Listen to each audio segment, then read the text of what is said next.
I work for the ASPCA. It's my second career. I did 25 years with the police department, proudly. I work in a capacity as a law enforcement liaison for the whole island of Manhattan, that's south and north. I work with 3 other gentlemen who are also executives, retired from the NYPD, and we cover the city as a whole.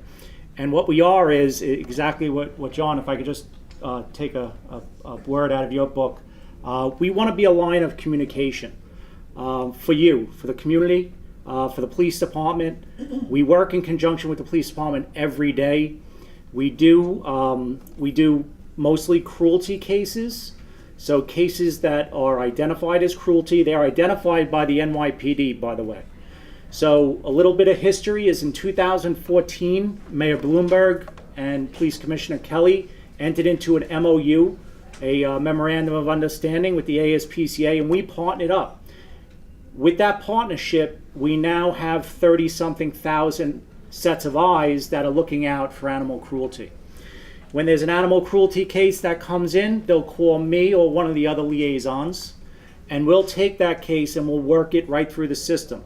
So I will have that animal shipped to either one of our vet partners or our hospital on 92nd Street. We have forensic vets. We have a team of forensic vets that can say whether it is or isn't cruelty or neglect, severe neglect. So unfortunately, it does happen. But that's not the only thing we do. So we have forensic vets. We also have attorneys that work with us in the same team. We have 2 attorneys that were both prior ADAs in the city, one from Manhattan and one from the Bronx. So now you can kind of see that we're really prepared to navigate, right?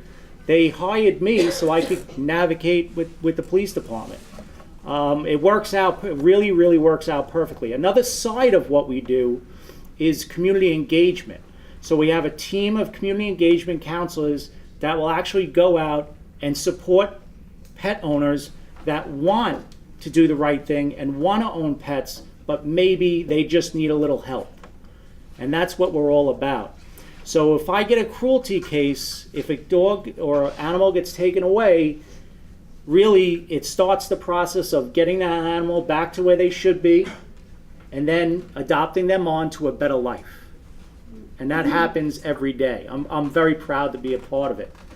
The NCO program, which the chief had spoken about, it's an unbelievable resource for us. I'm able to go on to 103.gov, 103nypd.gov. I'm able to see what NCO has that specific sector. I'm able to call them on the phone. I can't believe that in this day. I got on in 1991. That was not even a wish. I can call them on the phone. I can email them. They get right back to me. It's unbelievable. With that, I want to be short, and I thank you for the time. I think I've said everything, but I would it be able to entertain a question or two? Anybody have a question? Yes? I'm curious what your position on homeless with animals. Is that considered cruelty or not? No. So we get the call all the time. By the way, the calls go through 311.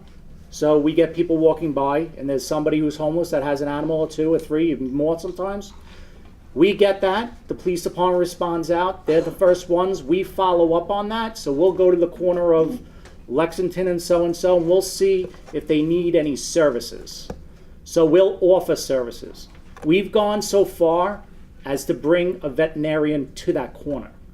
So I just want you to realize I'm trying to paint a picture of the resources that we have. Homeless are allowed to own animals, their property.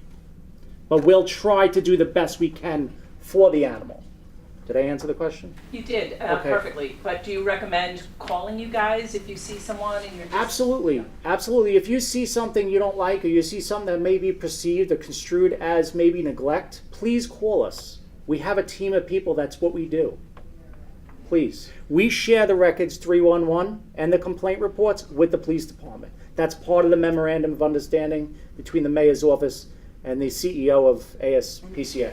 Do you have power to get homeless shelters that take in pets? Because then they won't go into a shelter.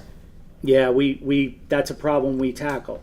We deal with the Department of the Homeless outreach, but I know I don't know if there's a shelter that actually takes animals too, and that's a problem. Is abandonment or dropping animals off considered cruelty? It is if you just abandon an animal on the street. I get these calls every day. Unfortunately, we have an animal that's tied up to a tree, a fence, or something. That's outright abandonment.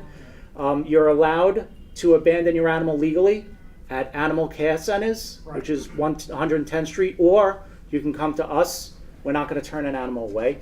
Thank you. Thank you so much. Thank you.